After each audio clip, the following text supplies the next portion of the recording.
Message के अंदर लिखा होता है कि जो कोई किसी को रबीउल अव्वल की मुबारक सबसे पहले देगा उस पर जहन्नम हराम हो जाएगी, जो किसी को रबीउल अव्वल की मुबारक सबसे पहले देगा अल्लाह पाक उसे जन्नत में दाखिल फरमाएगा।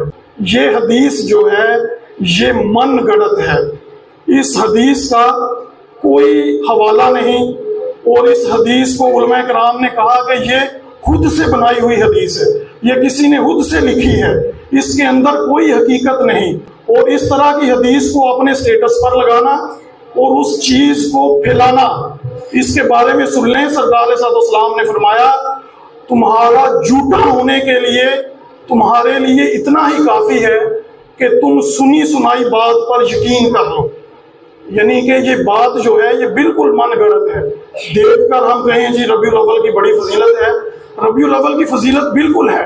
कुरान पाक के अंदर अल्लाह ने इरशाद फरमाया कि अल्लाह पाक फरमाता है मेरी नेमत को जो है वो चर्चा करो।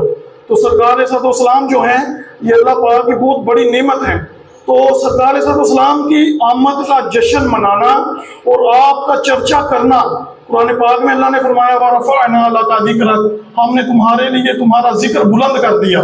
तो ये तो अल्लाह की सुन्नत पर अमल करने वाला काम है अगर हम रबीउल अव्वल को मनाते हैं।